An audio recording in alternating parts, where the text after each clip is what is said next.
جی معزز سامعین کرام السلام علیکم۔ آج ہم ممتاز مفتی کی سب سے مشہور کتاب علی پور کا ایلی کے حوالے سے بات کر رہے ہیں، جو کہ ایک مشہور سوانحی ناول ہے۔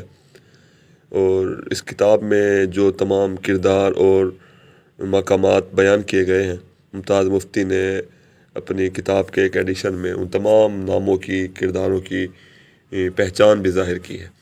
اس کتاب میں ایک زوال کی طرف سفر کرتا مسلم معاشرے کی تہذیبی فضا کی عکاسی کی گئی ہے، اور اس معاشرے میں ہم دیکھتے ہیں کہ بڑے اور نو عمر افراد جو ہیں وہ جنسی بے روی کا شکار ہیں، اور ایلی جس کا اصل نام الیاس ہے وہ ایک مرکزی کردار ہے۔ اسی کردار کے گرد ہم دیکھتے ہیں کہ دیگر کردار جو ہیں وہ خود بخود تشکیل پاتے رہتے ہیں۔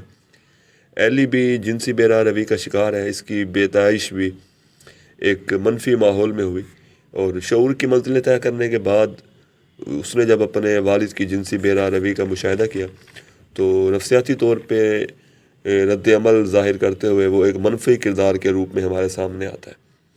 اس کی ماں بھی اس کے باپ کے سامنے ایک خادمہ کے روپ میں نظر آتی ہے۔ ایلی کی جسمانی ساخت کچھ اس انداز کی ہے کہ وہ شدید احساس کمتری کا شکار ہے، لیکن اس کے باوجود وہ جنسی بے روی کا شکار ہے، مگر وہ صرف دور سے ہی عورت کو دیکھنے میں دلچسپی ظاہر کرتا ہے، اور اس کے علاوہ وہ کچھ اور نہیں کر سکتا۔ تو یہ تھا ممتاز مفتی کا علی پور کا ایلی۔ شکریہ۔